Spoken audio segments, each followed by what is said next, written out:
नमस्कार दोस्तों, दिव्य साहित्य संग्रह में आप सभी का स्वागत है।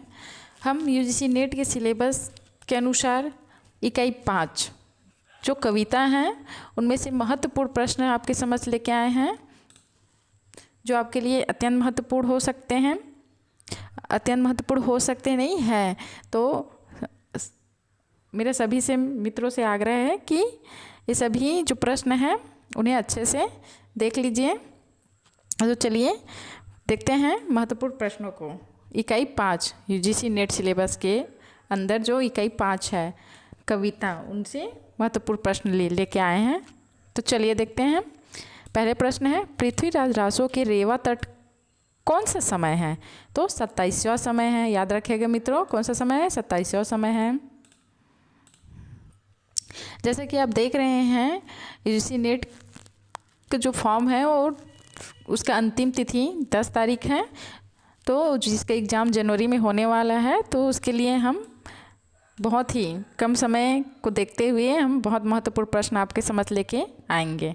चलिए, ये है इकाई 5 से महत्वपूर्ण प्रश्न। पृथ्वीराज रासो के रेवा तट कौन सा समय है? 27वां समय। छोटे निराला किसे कहा गया है? किसे कहा गया है मित्रों? मुक्तिबोध को। नेहरू अभिनंदन ग्रंथ का संपादन किसने किया है? अज्ञे जी ने। चौथा प्रश्न है, अंधेरे में कविता में खंड एवं बंध है। कितने खंड हैं और कितने बंध हैं अंधेरे में कविता में? तो 8 खंड हैं और 71 बंध हैं। अमीर खुसरो का जन्म कब हुआ था मित्रों? 1253 ईस्वी में। अंधेरे में कविता का सर्वप्रथम शीर्षक रखा गया था आशंका के द्वीप। अंधेरे में। गीत फरोश कविता किस तार सप्तक से प्रकाशित हुई है? तो दूसरे तार सप्तक से प्रकाशित हुई है।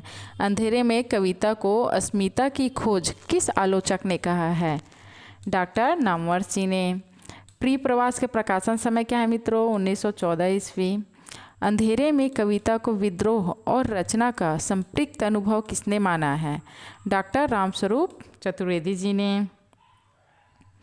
भवानी भैया का व्यक्तित्व तूफानी रहा है। निम्न कथन किनका है? तो हरिशंकर परसाई जी का। मुक्तिबोध की कविता अंधेरे में रोशनी की चीख है। कथन किनका है? नरेंद्र सिंह जी का। आंसू कविता का प्रकाशन समय माना गया है 1925 ईस्वी। गीत फरोश का क्या अर्थ है? गीतों को बेचने वाला। अंधेरे में कविता किस काव्य संग्रह से ली गई है? चांद का मुँह टेढ़ा। निराला जी की जूही की कली व जागो फिर एक बार कविता किस काव्य संग्रह में संकलित है? परिमल में। याद रखिएगा मित्रों। हिंदी का मेघदूत किस रचना को कहा गया है? आंसू को। भवानी प्रसाद पर किस कवि का प्रभाव था? मैथिली शरण गुप्त जी का। आंसू काव्य में कितने छंदों का प्रयोग किया गया है? 133। नदी, निर्झर और नाले इन वनों ने गोद पाले। लाख पंछी 100 हिरन दल, चांद के कितने किरण दल। उपरोक्त पंक्तियाँ किस कविता से ली गई है? सतपुड़ा के घने जंगल, जो भवानी प्रसाद मिश्र जी की कविता है। अज्ञेकृत असाध्य वीणा का रचनाकाल 1961। आपातकाल के समय मिश्र जी ने जो कविताएं लिखी वो किस पुस्तक में प्रकाशित हुई? त्रिकाल संध्या। अज्ञेकृत असाध्य वीणा कविता किस लोक कथा पर आधारित है? जापानी लोक कथा, चीनी लोक कथा पर। बुनी हुई रस्सी, खुशबू के शिलालेख किसकी प्रसिद्ध रचनाएं हैं? भवानी प्रसाद मिश्र जी के। असाध्य वीणा कविता की मूल कथा किस जापानी ग्रंथ में संकलित है? ओकाकुरा की पुस्तक the book of T.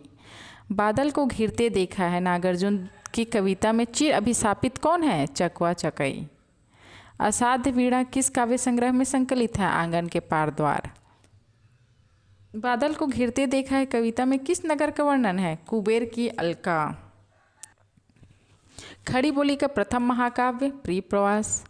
Nagarjuna का वास्तविक नाम क्या था? वैद्यनाथ मिश्र। शी नहीं था, वैद्यनाथ मिश्र था। प्रिय प्रवास किसकी रचना है? प्रिय प्रवास हरिऔध जी की रचना है। नागार्जुन की रचनाओं से प्रभावित पाठक उन्हें क्या कहकर पुकारने लगे? बाबा। कमायनी का रचना काल है 1936 ईस्वी।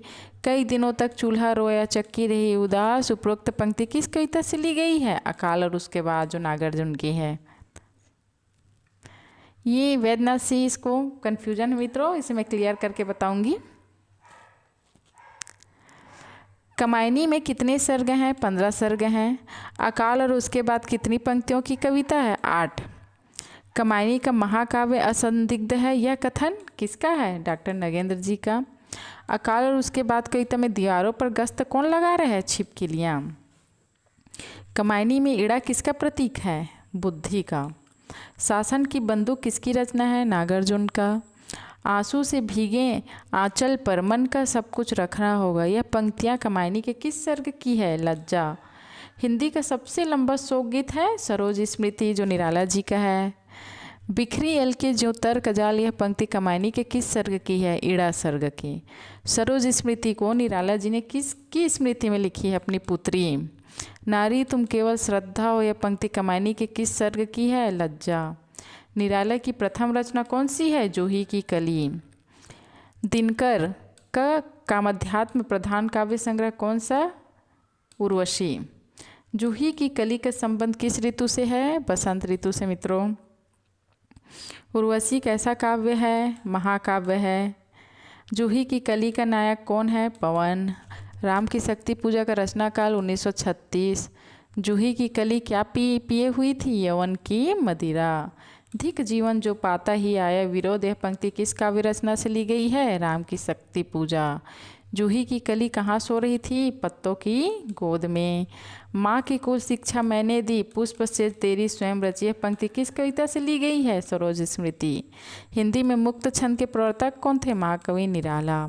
हिंदी साहित्य में रामचरितमानस के पश्चात राम काव्य का दूसरा स्तंभ किसे कहा गया है? साकेत। मनुष्य की मुक्ति की तरह कविता की भी मुक्ति होती है, उपरोक्त कथन किसका है? निराला। 1930 ईस्वी में प्रकाशित परिमल की भूमिका में लिखा है। महावीर प्रसाद द्विवेदी जी ने किस निबंध की प्रेरणा से गुप्त जी ने साकेत की रचना की? कवियों की उर्मिला, विषयक उदासीनता। कमायनी की नायिका का नाम? श्रद्धा। मैथिली सेनगुप्त की रचना साकेत के लिए कौन सा पुरस्कार मिला है? मंगला प्रसाद पारितोषिक 1932 ईस्वी में, याद रखिएगा मित्रों। यहाँ न कोई शापग्रस्त और न तापग्रस्त, यह किसने कहा है? मनु। निराला द्वारा रचित कुकुरमुत्ता का रचनाकाल है 1942 ईस्वी। कमायनी का नामकरण किसके आधार पर हुआ? नायिका के आधार पर।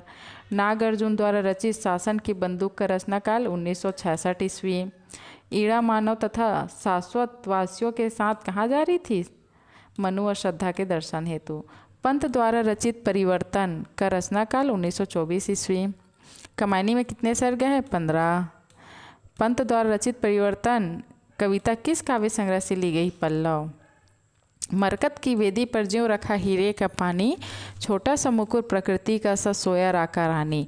प्रस्तुत पंक्तियों में मरकत, मुकुर, प्रकृति तथा राका रानी के अर्थ हैं? पन्ना, दर्पण, पूर्णिमा की रात। हम अतीत के शरणार्थी हैं, यह पंक्ति आगे के किस काव्य से ली है? हरिघर क्षणभर से। कमायनी महाकाव्य में मनु, श्रद्धा, ईड़ा को किसका प्रतीक माना गया है? मन, हृदय व बुद्धि को।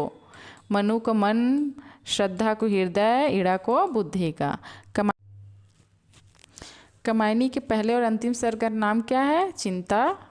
पहला चिंता है, अंतिम आनंद है। सुदामा पांडे धूमिल द्वारा रचित कविता मोचीराम उनके किस काव्य संग्रह से ली गई है? संसद से सड़क तक। ईड़ा कहाँ की रानी थी? शाश्वत प्रदेश की। संसद से सड़क तक सुदामा पांडे की धूमिल काव्य संग्रह का प्रकाशन समय है 1972 ईस्वी। श्रद्धा कहाँ से आई थी? गंधर्व लोक से।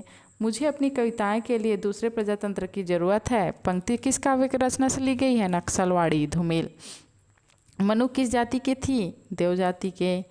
धूमिल के काव्य संग्रह हैं संसद से सड़क तक 1972 ईस्वी, कल सुनना मुझे 1974 ईस्वी में, और एक और है सुदामा पांडे का प्रजातंत्र 1983 ईस्वी। श्रद्धा को बसंत का दूत किसने कहा है? मनु ने, फारसी प्रभाव के कारण। रोटी और संसद कविता धूमिल के किस काव्य संग्रह से ली गई है? कल सुनना मुझे। कमायनी में कौन सा दर्शन दिखाई देता है? शैव। यह तीसरा आदमी कौन है? मेरे देश की सांसद मौन है, पंक्ति किस कविता से ली गई है? रोटी और सांसद। श्रद्धा और मनु के पुत्र का नाम क्या था? मानव। गांधीवादी विचारधारा के कवि थे भवानी प्रसाद मिश्र जी। मनु चिंताग्रस्त क्यों थे? संपूर्ण देव जाति के प्रलय में नष्ट होने के कारण। जी हाँ हुजूर, मैं गीत बेचता हूँ, मैं तरह तरह के गीत बेचता हूँ, पंक्ति किस कवि की है? भवानी प्रसाद मिश्र जी की, गीत फरोश से। कविता से नील परिधान भी सुकुमार खिल रहा, मृदुलत खिला अंग। उपरोक्त पंक्तियाँ कमानी किस सर्ग से ली गई है? श्रद्धा। आगे की कविता कलगी बाजरे की किस काव्य संग्रह से ली गई है? हरी घास क्षण भर 1949 ईस्वी में। लज्जा सर्ग का प्रारंभ किन पंक्तियों द्वारा होता है? कोमल किसलय के अंचल में नन्ही कली जो छिपती सी। ये उपमान मैले हो गए हैं, देवता इन प्रतीकों के कर गए हैं कुछ। पंक्तियाँ आगे की किस कविता से ली गई है? कलगी बाजरे की सी। आंसू से भीगे अंचल पर मन का सब कुछ रखना होगा। उपरोक्त प्रसिद्ध पंक्तियाँ कमायनी के किस सर्ग से ली गई है? लज्जा सर्ग से। अक्के ने अपनी किस कविता में व्यष्टि और समष्टि तत्व को प्रतिपादित किया है? यह दीप अकेला है। मनु ने प्रणय निवेदन के बाद लज्जा सर्ग श्रद्धा के मन में प्रेम के साथ कौन सा भाव जन्म लेता है? संचारी भाव। लज्जा सर्ग में छठा सर्ग कौन सा मात्रिक छंद है? 16 मात्राओं से युक्त इंदु कला नामक मात्रिक छंद, जिसे पद पाद कुलंग भी कहा जाता है। आनंद सर्ग में कौन सा मात्रिक छंद होता है? सखी नामक मात्रिक छंद। कमायनी में कौन सी बोली का प्रयोग किया गया है? शुद्ध खड़ी बोली। समरस थे जड़ या चेतन, सुंदर सकार बना था। निम्न पंक्तियों किस सर्ग से ली गई है? आनंद सर्ग। शिव दर्शन का आनंदवाद किस पर आधारित है? समरसता के सिद्धांत पर। प्रसाद ने ब्रज भाषा में किस नाम से रचना की है? कलाधर। याद रखिएगा। कमायनी मानव चेतना के विकास का महाकाव्य है। उपरोक्त कथन किसका है? डॉक्टर नगेन जी का। अज्ञे द्वारा रचित काव्य संग्रह कितनी नाव में कितनी बार का प्रकाशन वर्ष है? 1978। इस करुणा कलित हृदय में अब विकल रागिनी बसती पंक्ति किस काव्य रचना से ली गई है? आंसू जयशंकर प्रसाद जी की है। आती है शून्य क्षितिज से क्यों लौट प्रतिध्वनि मेरी पंक्ति किस काव्य रचना से ली गई है? आंसू प्रसाद। धन्यवाद मित्रों, हमने आपके समक्ष इकाई 5 से 105 प्रश्न और उत्तर लेके आए हैं। जो ऊपर हमने प्रश्न बताए हुए थे कि वैद्यनाथ नागार्जुन के बचपन का नाम क्या था? वैद्यनाथ मिश्र था, सी नहीं था, मिश्र था मित्रों। ये वैद्यनाथ मिश्र, ये सी नहीं मिश्र था। धन्यवाद मित्रों, हमने बहुत ही महत्वपूर्ण प्रश्न आपके समक्ष लाए हुए हैं।